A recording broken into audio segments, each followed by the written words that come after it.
जय हिंद मेरे प्यारे साथियों। आशा करता हूँ आप सभी बहुत अच्छे होंगे। तो 12वीं क्लास की एनसीईआरटी की जो अपनी सीरीज़ चल रही थी मॉडर्न हिस्ट्री वाली, ये उसका पार्ट 9 है। तो चलिए शुरू करते हैं। शुरू करने से पहले पिछले लेक्चर में जो भी हमने पढ़ा, एक बार उसका एक छोटा सा ओवरव्यू ले लेते हैं कि उस समय जो 18वीं शताब्दी के अंदर सामाजिक और सांस्कृतिक, यही हेडिंग थी ना, सामाजिक और सांस्कृतिक जीवन कहाँ गई, हाँ, सामाजिक और सांस्कृतिक जीवन किस तरह का था। सामाजिक से मतलब समाज, मतलब जाति और धर्म व्यवस्था, और सांस्कृतिक से मतलब उस समय क्या क्या संस्कृति रही होगी। ठीक है। तो सामाजिक के अंदर तो हमने ये पढ़ा था कि लोग बाग धर्म परिवर्तन भी हो रहा था, हिंदू से मुसलमान जा रहे थे, क्रिश्चियन जा रहे थे और एक दूसरे के धर्म में जा रहे थे। बहरहाल तो इस तरीके से जब धर्म बदल रहे हैं तो एक दूसरे की जो परंपरा है उनको अपनाना और परंपराओं का शेयरिंग करना। धर्म बदलने के बाद में कुछ लोगों ने धर्म बदला, लेकिन जाति व्यवस्था उन नए धर्मों में भी रही। जाति व्यवस्था के बारे में थोड़ा सा डिस्कशन हुआ, जैसे कि हिंदू में जो 4 वर्ण हैं, लेकिन ऊपरी ऊपरी देखा जाए 4 वर्ण हैं, उन 4 वर्णों के अंदर ही अनगिनत जातियाँ हैं। ठीक है। जाति प्रथा का बहुत ज़्यादा प्रचलन था। इसी प्रकार मुसलमानों के अंदर भी उच्च जातियाँ निम्न जातियाँ दोनों हुआ करती थी। जो लोग हिंदू से मुस्लिम गए या मुस्लिम या अन्य धर्मों में गए तो वो उन अपनी जातियाँ साथ लेकर गए, धर्म बदला। तो यही सब चीज़ें हमने इसमें देखी। ठीक है। उसके बाद हमने देखा कि जो साहित्य वगैरह है, उर्दू साहित्य हुआ, हिंदी साहित्य हुआ, या अलग अलग भाषाओं के साहित्य, कवि हुए और शेर व शायरी वगैरह या संगीतकार हुए, उस समय पे बहुत ज़्यादा मतलब साहित्य को भी एक तरह से कहा जाए कि डेवलपमेंट हुआ साहित्य का भी। ठीक है। जैसा कि आगे हमने इसमें देखा कि देखिए साहित्य से रिलेटेड कुछ हाँ, राजपूताना और बंगाल में जो सती प्रथा का प्रचलन था, मतलब ये भी देखने को मिला। ये उत्तर भारत में ज़्यादा देखने को मिला। दक्षिण भारत में जो मराठा लोग थे तो इन्होंने सती प्रथा को बहुत ज़्यादा सपोर्ट नहीं किया, इन्होंने उसका विरोध ही किया। ठीक है। तो सती प्रथा वगैरह, फिर बाकी ये कुछ कवि आए। तायुमानवर 1746, ये तमिल में सित्तर काव्य का उत्कृष्ट प्रवर्तक था। ठीक है। उसी प्रकार केरल में कथकली साहित्य और नाटक या नृत्य वगैरह ये सब चीज़ें आई। ठीक है। तो इस तरीके से गुजरात के भी कुछ महान कवि हुए, गीतकार हुए। दयाराम ने 18वीं सदी के उत्तरार्ध के दौरान अपनी रचनाएं लिखी, वो गुजरात के थे।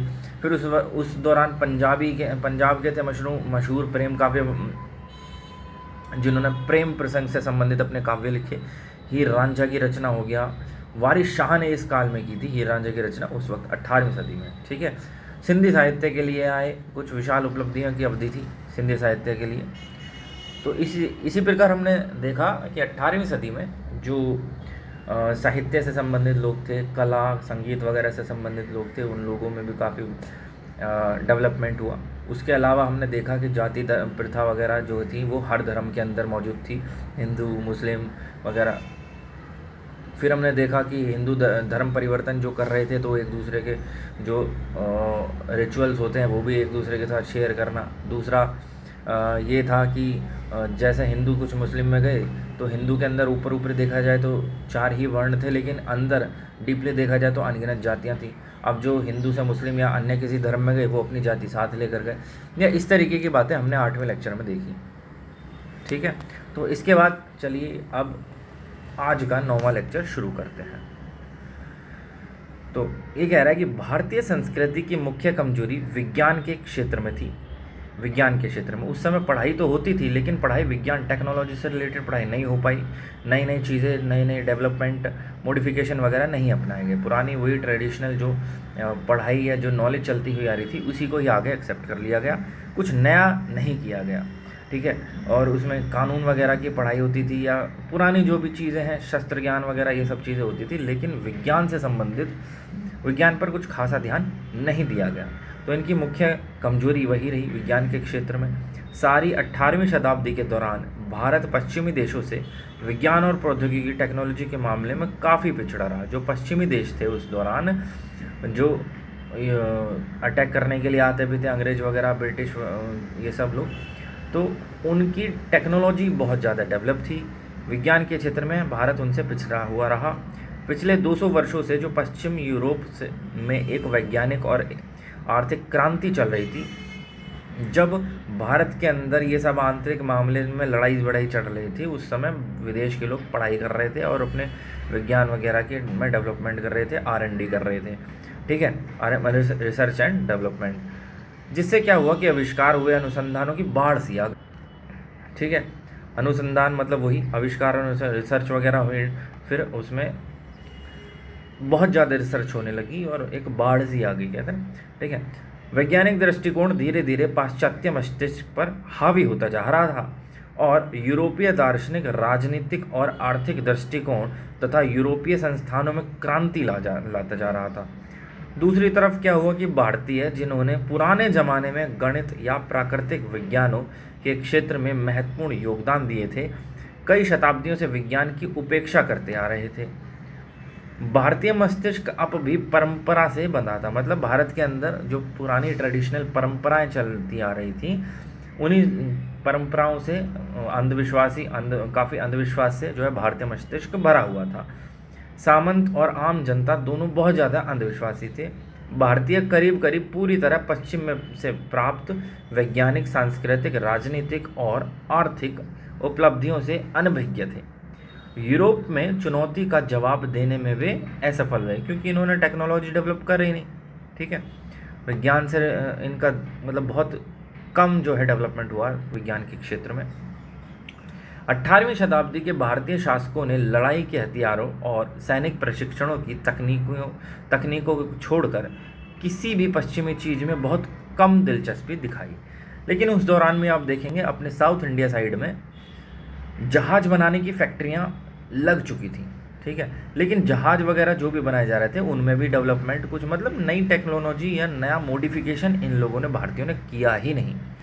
जो यूरोपियन आए थे, जो पश्चिमी देशों से आए थे, वो लोग अपनी टेक्नोलॉजी दिन पर दिन बढ़ाते जा रहे थे, आविष्कार कर रहे थे, नए नए रिसर्च हो रही थी, लेकिन भारतीय लोगों ने ऐसा कुछ भी इंटरेस्ट नहीं दिखाया। टीपू सुल्तान को छोड़कर वे सभी मुगलों और 16वीं व 17वीं सदी के दूसरे शासकों से विरासत में प्राप्त विचारधारात्मक उपकरणों से संतुष्ट थे। टीपू सुल्तान थोड़ा सा साइंटिफिक माइंड का कह लीजिए, एक वो था, उसके अंदर जिज्ञासाएं थी एक प्रैक्टिकल्स करने की। बाकी तो उससे पहले, टीपू सुल्तान से पहले जो भी लोग आए वो अपने ट्रेडिशन में बंधे हुए थे। इसमें कोई शक नहीं कि थोड़ी बहुत बौद्धिक हलचल भी थी, क्योंकि किसी भी ज़माने में सारी जनता और उसकी संस्कृति पूरी तरह स्थिर या जड़ नहीं रहते। प्रौद्योगिकी में थोड़ा बहुत परिवर्तन और विकास तो हो ही रहा था, लेकिन इसकी गति बहुत मंद थी और क्षेत्र काफ़ी सीमित थे। इसलिए पश्चिमी यूरोप में होने वाले विकास की तुलना में कुल मिलाकर ये नगण्य थे।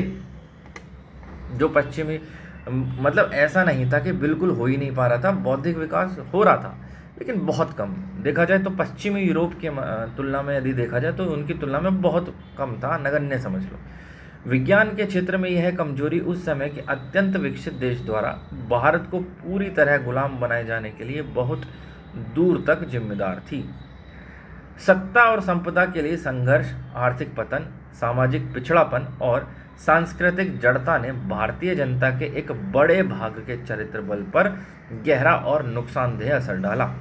सत्ता और संपदा के लिए जो संघर्ष करते थे, आर्थिक पतन हो गया, सभी चीज़ें पिछड़ रही थी, फाइनेंशियली सामाजिक पिछड़ापन, सांस्कृतिक पिछड़ापन, तो ये सब चीज़ें हो रही थी।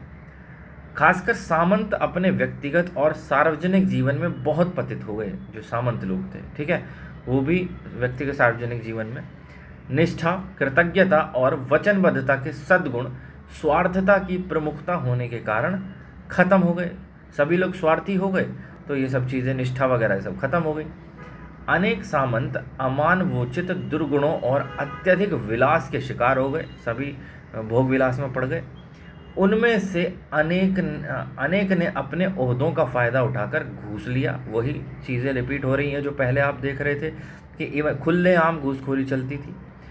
आश्चर्य की बात यह है कि आम जनता बहुत हद तक भ्रष्ट नहीं हुई थी। जनता में ऊंचे दर्जे का व्यक्तिगत ईमानदारी और नैतिकता थी। उदाहरण के लिए विख्यात ब्रिटिश अधिकारी जॉन मेल्कॉन ने 1821 में टिप्पणी करी, 1821 की बात है, मैं किसी अन्य महान जनसंख्या का उदाहरण नहीं जानता जिसने समान परिस्थितियों में उथल पुथल और निरंकुश शासन के इस तरह के काल में इतने सद्गुणों और खूबियों को संजोए रखा हो जो यहाँ के अधिकांश देशवासियों में पाई जाती है। ठीक है, तो ये टिप्पणी करी थी विख्यात ब्रिटिश अधिकारी जॉन मेलकॉन ने। खासकर उसने चोरी, मदासक्ति और हिंसा जैसे आम दुर्गुणों के अभाव की प्रशंसा की। मतलब उस वक्त इनके अनुसार चोरी वगैरह नहीं होती होगी, हिंसा नहीं है, मदासक्ति नहीं। इसी प्रकार फ्रॉनफर्ड नामक एक अन्य यूरोपियन ने लिखा, नैतिकता के उनके नियम उदार हैं, सत्कार और परोपकार उनमें न केवल जोरदार रूप में भरा पड़ा था बल्कि मेरा विश्वास है कि उन्हें कहीं भी उतने व्यापक रूप से व्यवहार में नहीं देखा जाता जितना हिंदुओं में। हिंदुओं और मुसलमानों में मित्रतापूर्ण संबंध 18वीं सदी के जीवन की एक बहुत बड़ी विशेषता थी। उस समय पे जब औरंगजेब चला गया था, औरंगजेब के जाने के बाद जितने भी राजा आए उन्होंने मेल मिलाप वाली नीति अपनाई, जैसा कि हमने पढ़ा। औरंगजेब ने मंदिर वगैरह नष्ट किए, लेकिन जो उसके बाद के राजा थे उन्होंने मंदिर वगैरह नष्ट नहीं किए। हिंदू मुस्लिम लोग एकता के साथ रहते थे और यही यहाँ की बड़ी विशेषता थी। यद्यपि तत्कालीन सामंत और सरदार आपस में अनवरत लड़ते रहे, उनकी लड़ाइयाँ और उनके गठजोड़ विरले ही धर्म के भेदभाव पर आधारित थे। जो और लोग जो लड़ाई करते थे ना, सामंत सरदार वगैरह, वो एक दूसरे से लड़ रहे थे, तो वो लड़ना भी जो है धर्म के भेदभाव पर नहीं था। दूसरे शब्दों में उनकी राजनीति मूलतः धर्मनिरपेक्ष थी। असल में देश के अंदर शायद ही सांप्रदायिक कटुता या धार्मिक असहिष्णुता थी। छोटे सभी लोग एक दूसरे के धर्म की इज्जत करते थे और देश में सहिष्णुता, यहाँ तक कि मेलजोल की भावना व्याप्त थी। हिंदू और मुसलमानों के पारस्परिक संबंध भाईचारे के थे। यह कथन विशेषकर गांवों और शहरों की आम जनता के लिए सही था, जो धर्म के भेदभाव का ख्याल किए बिना एक दूसरे के सुख दुख में पूरी तरह हिस्सा लेती थी। हिंदू और मुसलमान गैर धार्मिक क्षेत्रों जैसे सामाजिक जीवन, सांस्कृतिक कार्यों में परस्पर सहयोग किया करते थे। एक मिश्रित हिंदू मुस्लिम संस्कृति या समान तौर तरीकों तथा दृष्टिकोणों का विकास बेरोक टोक जारी रहा। हिंदू लेखकों ने बहुधा फारसी में लिखा और मुसलमान लेखकों ने हिंदी में लिखा। मतलब देखो, हिंदी भाषा हिंदुओं की थी, लेकिन मुसलमान लेखकों ने हिंदी में लिखा और हिंदू लेखकों ने बहुधा फारसी में लिखा। मुसलमान लेखकों ने हिंदी, बंगला और अन्य देशी भाषाओं में लिखा। मुसलमान लेखकों की विषय वस्तु बहुधा हिंदू सामाजिक जीवन और धर्म जैसे राधा कृष्ण, सीताराम और नल दमयंती होती थी। उर्दू भाषा और साहित्य के विकास ने हिंदू मुसलमानों के संपर्क का नया क्षेत्र प्रस्तुत किया।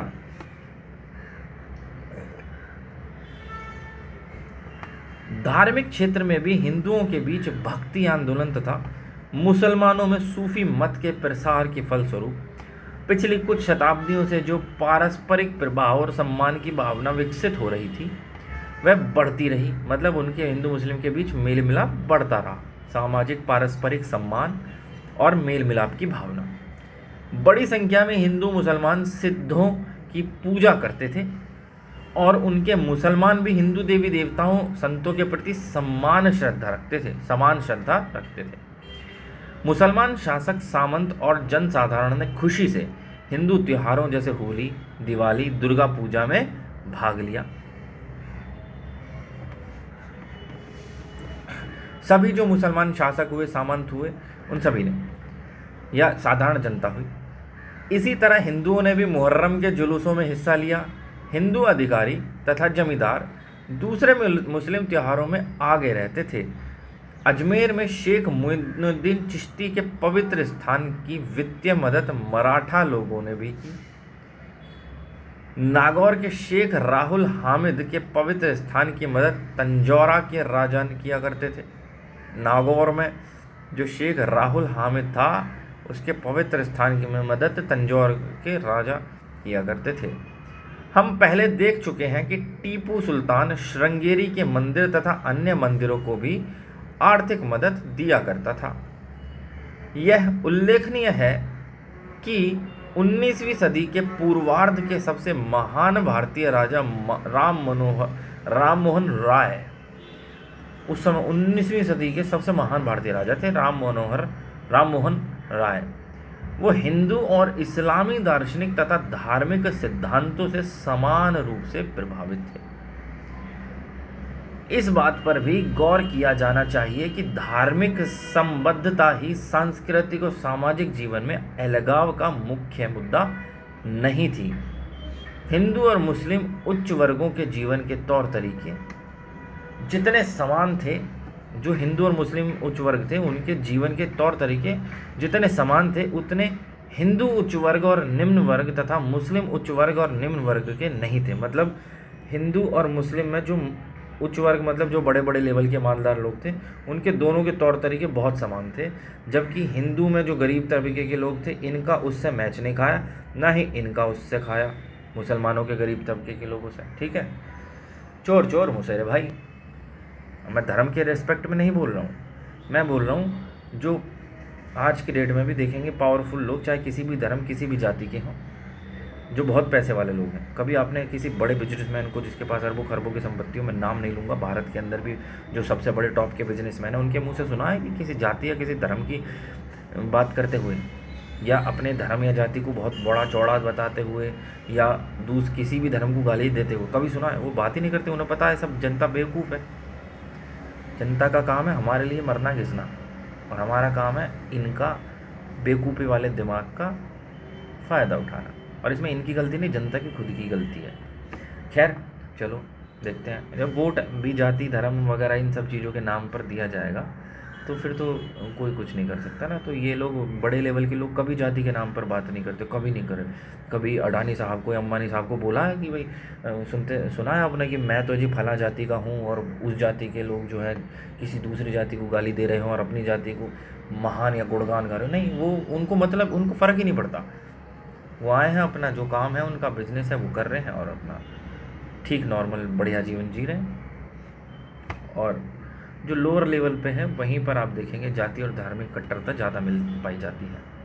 खैर, इसी तरह क्षेत्र या इलाके अलगाव के मुद्दे बनते थे। एक क्षेत्र के लोगों के बीच धर्म भिन्न होने पर भी जितनी सांस्कृतिक एकता थी, उतनी अलग अलग क्षेत्रों में रहने वाले एक धर्म के लोगों के बीच भी नहीं थी। गाँव में रहने वाले लोगों के सामाजिक और सांस्कृतिक जीवन का ढर्रा शहर के लोगों से अलग था। पहला चैप्टर हो गया ख़त्म। अब ये अभ्यास प्रश्न है। मनसब खालिस भूमि मिसल चौथ सन रजामी व्यवस्था जमींदारी सरदेशमुखी जागे। शब्दों की व्याख्या कीजिए। ठीक है, तो ये आप मेंस के लिए कर सकते हैं, यूपीपीसीएस या स्टेट पीसीएस या यूपीएससी वगैरह के मेंस में आप इन क्वेश्चन की एज इट इज़ प्रैक्टिस कर सकते हैं। खैर चलिए, इससे आगे की वीडियो मतलब ये नया लेक्चर नई वीडियो से स्टार्ट करेंगे। ठीक है, तो जय हिंद, धन्यवाद।